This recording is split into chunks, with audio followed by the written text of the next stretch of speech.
Mes chers Minotaurs, bonjour et bienvenue pour cette nouvelle vidéo expérience de gamer. Aujourd'hui, c'est pour le mois de mars de cette année. Je préfère le préciser 2016, au cas où s'il s'avère que vous regardez cette vidéo 2 ou 3 ans plus tard. Pour ce mois-ci, j'ai presque joué qu'à des jeux issus de consoles Sony, mais j'ai également joué un petit peu à de la Wii U. Pour ceux qui me suivent sur Twitter, vous avez certainement dû remarquer quel est le jeu en question. On va commencer par de la Vita. J'ai joué un petit peu, j'ai surtout joué à un des deux jeux que je vais vous présenter. Ce n'est pas le premier que je vous présente, qui est Super Beat Xonic, le jeu fait par Norijoy, qui fait référence à Beatcraft, je sais plus comment il s'appelle, Beatcraft Cyclone je crois qu'il s'appelle le jeu. C'est vraiment un jeu de rythme issu d'un jeu qui était sorti sur borne arcade, qui également dispose certainement en téléchargement sur internet. Et celui-ci, je commence à lâcher prise puisqu'il commence à devenir hyper compliqué. C'est de plus en plus dur. C'est un peu la qualité et également un défaut des jeux musicaux. Plus vous allez dans la difficulté et moins vous êtes motivé, tellement c'est dur. Donc ceux qui recherchent de la difficulté, les jeux musicaux de ce genre, c'est nickel. Mais ceux qui recherchent de la difficulté, mais pas trop, ils risquent d'être lassés et d'être frustrés de ne pas pouvoir y arriver. Et en ce moment, c'est ce qui arrive moi. Sur Super Beat Xonic, je dois être dans le World Tour au niveau 6 ou 7. Où il faut être level 30 ou 35. Mais j'ai vraiment beaucoup de mal. Il faut que je passe des heures et des heures et des heures d'entraînement pour pouvoir réussir à terminer même pas les derniers niveaux de ce jeu. Je ne sais même pas la difficulté que ça va être quand je vais être à la fin du World Tour. Ça va être la catastrophe, mais le jour où je vais y arriver, je serai vraiment fier. Mais c'est pas encore le cas. J'ai beaucoup de travail encore. Ça c'est pour le premier jeu et également si je souhaite avoir le trophée platine, il faut que je m'y mette à fond, mais je ne peux pas me mettre à fond sur tous les jeux que je possède. Et c'est un peu le problème également du deuxième jeu Vita que je suis en train de jouer.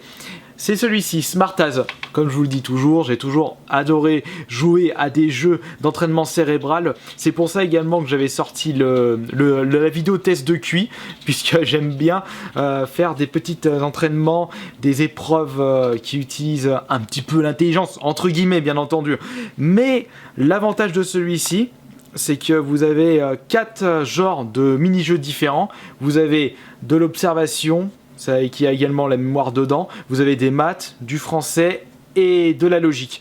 Le problème, c'est également sur ce jeu, si je souhaite avoir le trophée platine, je vais en chier comme pas possible. Je vais vous expliquer pourquoi. Puisqu'il y a un trophée, il faut réussir à atteindre le rang génie pour tous les mini-jeux issus de ce jeu. Et le problème, c'est qu'au niveau de tous les mini-jeux qui font allusion aux chiffres, il n'y a pas de problème, ça a toujours été un atout chez moi.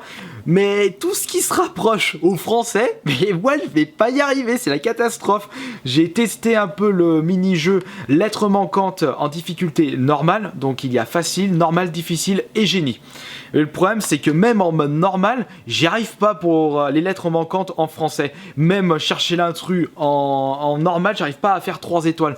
Puisque pour gravir les échelons de difficulté, il faut absolument réussir à faire 3 étoiles, c'est-à-dire la note maximale pour un mini-jeu. Bon, vous n'êtes pas obligé de faire un parfait, mais il faut un peu se manier le fion pour pouvoir débloqué les 3 étoiles et passer au niveau supérieur. Et au niveau des lettres manquantes, je vais pas y arriver. Il y a même des épreuves de mémoire, mais ça, moi, de mon côté, c'est la catastrophe aussi. Mémoire français, je me tire une balle. Encore tout ce qui est calcul, j'ai réussi à faire un mini-jeu 3 étoiles en génie en calcul, mais c'est tout. Ça va être très compliqué. Et si je veux avoir mon platine sur ce jeu, il va falloir que je me sorte les doigts du fiec une nouvelle fois. On va continuer avec un jeu dématériel acheté. Ouh là là, je sens qu'il y a des personnes qui vont être très étonnées ou déçues parce que j'ai acheté un jeu dématériel. Attention, je préfère vous préciser. Bully Scholarship Edition. Ils l'ont ressorti sur la PS4 seulement en dématériel, malheureusement. Il est proposé à 15 € actuellement et quand mon frère Johan m'a montré l'info, il avait photographié son jeu enfin l'écran de sa PS4 avec... non, il n'avait pas photographié ça. Il avait photographié la liste des trophées de ce jeu sur PS4. Et moi, je dis, mais ils l'ont sorti sur PS4 ? Allez, je l'achète tout de suite. Et alors, vous allez être étonné sur le fait que je me suis acheté un jeu dématériel à 15 €, alors qu'on peut trouver la version PS2 Canem Edit à 5-6 € en rajoutant les ports. En plus, je le possède déjà. Donc, comment se fait-il que je me suis acheté ce jeu en dématériel, sachant que je l'ai déjà fait sur 3.6 et que je possède sur PS2 ? Bah tout simplement pour avoir les trophées. C'est juste ça qui m'a poussé à acheter cette console. Enfin, je veux dire, ce jeu. Comme je suis très chasseur de succès et de trophées, plus trophées à l'heure actuelle, eh bien, ça m'a motivé à recommencer ce jeu qui, je vous rappelle, est mon GTA-like préféré. Et du coup, je l'ai torché. En 23 heures, j'ai pu débloquer le trophée platine. Et ça m'a fait franchement grand plaisir de pouvoir rejouer à ce jeu, qui est mon GTA-like préféré et qui le restera pour l'instant, sauf s'il va avoir un Bully 2 qui va sortir. Ça peut être pas mal, pardon. Et du coup, j'ai enchaîné. Comme j'avais terminé Bully Scholarship Edition, enfin j'ai débloqué le trophée platine, et ben j'avais vu qu'il y avait Vice City GTA en promotion sur le PS Store à 8 € et je me le suis récupéré. Et je suis en train de le faire, mais par contre, il pique aux yeux celui-là. Il pique plus aux yeux. Il y a rien qui a été fait au niveau de la texture HD. Alors pourquoi celui-ci est de meilleure qualité ? Parce que à mon avis, il a déjà été refinalisé pour la version 3.6. Ils ont récupéré cette version 3.6 pour pouvoir le mettre sur PS4. Ça c'est ce que je pense. Mais ils ont fait... ça m'a fait plaisir. Et du coup Vice City, j'en suis où déjà ? Bah il faut que j'aille te bouler la gueule à Diaz, récupérer sa grosse maison. Mais je sais très bien, je me souviens de toute l'histoire, mais ça aussi, comme c'est mon GTA préféré, et ben ça me fait plaisir de pouvoir y rejouer. Mais je l'avais acheté surtout pour les trophées également. C'est surtout pour ça que j'ai acheté ces jeux en dématériel sur le PS Store. Et j'ai vu qu'il y avait d'autres jeux qui m'ont l'air d'être pas mal, pour pouvoir également débloquer des trophées et redécouvrir des jeux.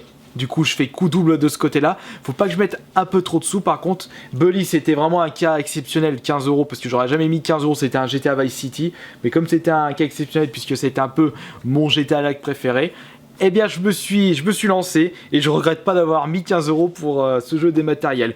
Donc, j'ai vu également Star Wars Bounty Hunter. Je l'avais jamais fait auparavant, donc peut-être que celui-ci je vais me le prendre, je l'ai vu à 6 €. Et j'ai vu également Darklood. Je l'avais fait à l'époque, je l'ai jamais terminé parce qu'il était hyper long sur PS2. Alors là, si je peux vous conseiller une petite astuce, Darklood était sorti à la base sur PS2, mais en occasion il coûte entre 30 et 40 €. Donc je pense que si vous désirez le découvrir, je vous conseillerais de l'acheter en dématériel à seulement 5 €. Continuons les jeux PS4 avec 4 jeux joués, enfin je dirais 3 plutôt, puisque vous avez certainement dû remarquer que j'avais joué un peu à Alien Isolation. Ce n'est pas moi qui ai joué, c'est plutôt Johan, parce que samedi dernier on avait des invités chez moi et il voulait leur montrer à quoi ressemblait Alien Isolation. C'est pour ça que vous avez certainement dû voir que j'avais débloqué des trophées. C'est Johan qui me les a débloqués pour moi. Mais il m'a reconseillé d'y rejouer mais correctement, parce qu'il m'a dit qu'au moment où j'ai été bloqué sur la version Xbox One, c'était l'endroit le plus dur du jeu, qui s'avère être l'hôpital. Mais il m'a dit dès que vous débloquez le lance-flamme, c'est beaucoup plus simple, ça va tout seul. Donc moi j'essaierai d'y jouer correctement.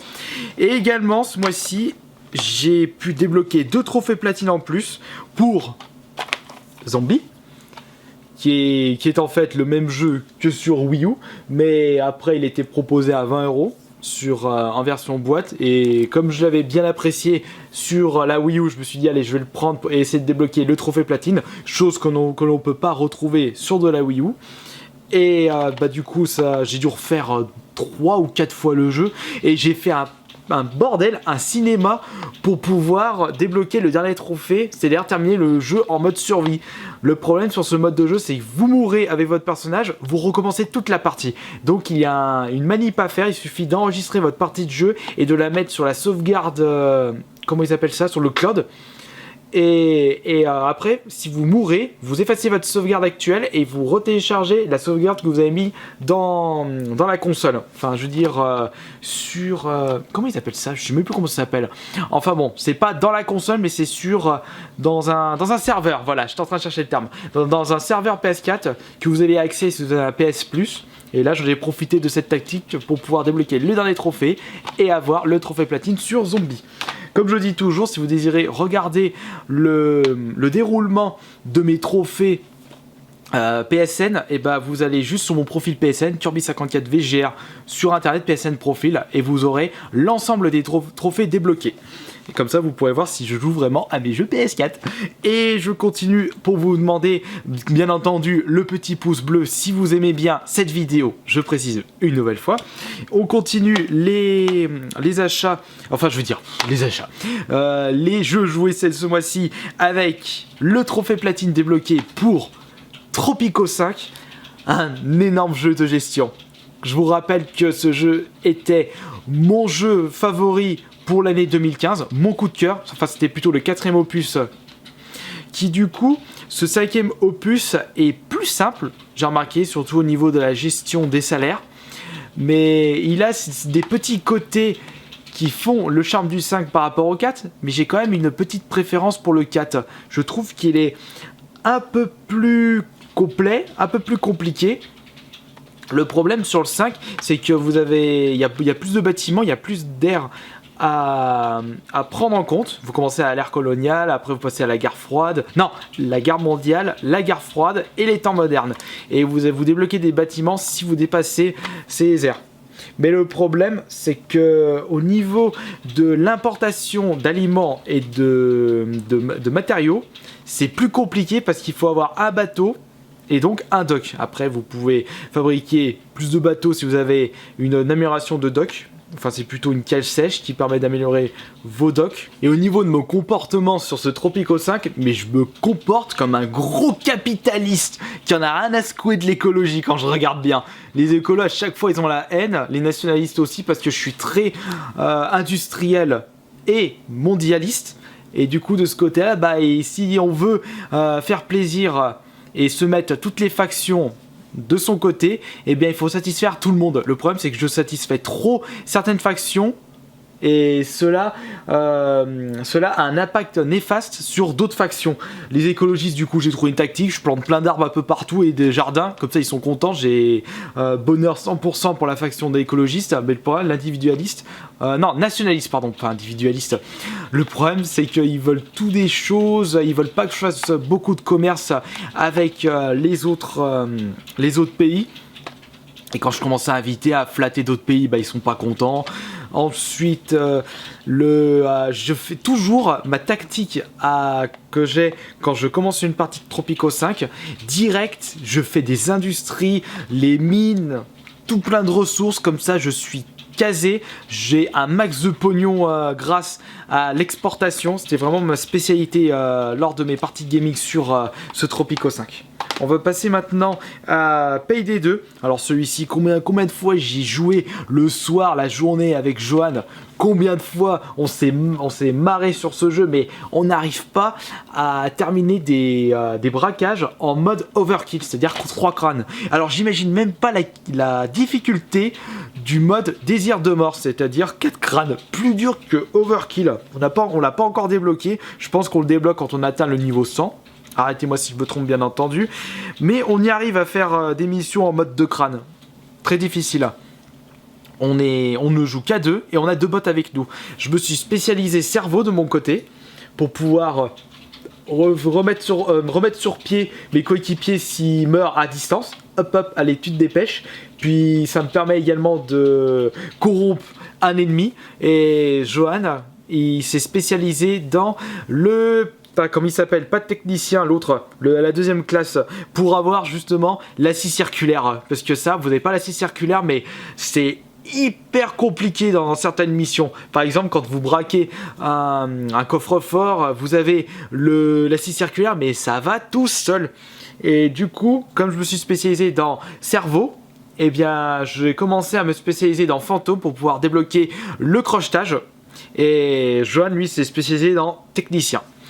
Et bah du coup on ne joue qu'à 2, mais je vous préviendrai lorsque on jouera à 4, c'est-à-dire avec 2 personnes d'entre vous qui savent bien jouer à Payday 2 pour pouvoir faire des missions en overkill. Et enfin, on va terminer cet épisode avec le dernier jeu joué, un jeu joué sur la Wii U, qui est en fait Mario Kart 8. Mon petit frère Arthur m'a poussé à jouer à ce jeu, mais comme moi je n'aime pas du tout être poussé pour pouvoir jouer à un jeu, ça me frustre un peu, du coup j'ai moins envie de jouer à un jeu. Il faut que j'ai l'envie, mais que cette envie vienne de moi-même. J'étais en train de regarder un peu la collection, je cherchais un peu des jeux pour pouvoir jouer avec vous à la Japan Touch qui va se dérouler dans une semaine et demie. Et comme on va amener une Wii U pour Smash Bros, eh bien je me suis dit on va amener Mario Kart 8. De toute façon Arthur avait l'intention de vous affronter sur Mario Kart 8. Et moi je me suis dit bah attends, je vais peut-être m'entraîner un peu. Et il y a 2 jours je me suis dit allez, je m'y mets et j'y joue. Et franchement ça fait plaisir de rejouer à Mario Kart. Et fort heureusement qu'il y a le mode 200cc. S'il n'y avait pas ce mode, j'aurais pas autant de plaisir à jouer à ce jeu. Parce que c'est ça qui manquait dans un Mario Kart. De la vraie sensation de vitesse. On n'avait plus ceci dans les Mario Kart. J'oublie complètement la version 3DS qui est lent de la mort. On dirait des tortues handicapées dans ce jeu. Mais sur ce Mario Kart 8 en mode 200cc, ça va super vite. Enfin, super vite. Ça va assez vite. Assez convenablement pour que j'ai du plaisir à jouer à un jeu de course. Et s'il n'y avait pas ce mode 200cc, je n'aurais pas pris autant de plaisir. Ça, franchement, heureusement qu'il y a ce mode. Et ça fait grand plaisir de pouvoir rejouer à Mario Kart grâce à ce mode. Et je vais continuer à y jouer un petit peu. Déjà, je vais me mettre à fond jusqu'à la Japan Touch. Je vais essayer de débloquer toutes les coupes 200cc. Coupe d'or bien entendu, donc être premier d'un championnat. J'ai fait le premier et le deuxième championnat. Bon, excusez-moi si j'en ai pas fait plus parce que je ne joue pas qu'à ça. Et en plus, ça fait que 2 jours que je joue à Mario Kart 8. Bien entendu, je prends toujours Luigi. Au niveau du karting, je sais même pas ce que je prends. Je prends un truc qui a beaucoup d'accélération. Non, beaucoup de vitesse de pointe, un peu d'accélération et pas trop d'adhérence. Je peux me démerder avec les dérapages. Et bon, c'est vrai que quand je joue à un jeu de course, comme par exemple à Mario Kart, je ne suis pas du tout frustré, je m'énerve pas sur ma manette quand je fais des erreurs de pilotage. Par exemple, si je tombe avant la ligne d'arrivée, mais c'est carrément de ma faute, là, je n'ai pas à m'énerver. Mais quand je me prends une carapace à la fin du jeu, à la fin de la course, là par contre je peux bien rager parce que je me suis dit putain fais chier cette carapace de merde. Et ça me frustre beaucoup quand il y a ce côté aléatoire. Et c'est ça qui m'énervait un peu dans le Mario Kart Wii. C'était beaucoup trop aléatoire. Déjà quand je joue en mode 200cc, ce côté aléatoire d'un Mario Kart est beaucoup moins présent à mon goût. Et ouais, je vais essayer de jouer un peu avec vous en ligne. Mais bon, comme je joue en Wi-Fi, je me demande si la qualité de jeu en ligne vaut le coup. On verra ça. Voilà, donc c'est terminé pour cette vidéo expérience de gaming pour le mois de mars 2016. Donc j'ai pu jouer à 5 jeux PS4 ainsi que un jeu Wii U et 2 jeux Vita. On va voir à quoi je vais jouer pour le mois d'avril. Voilà, à la prochaine.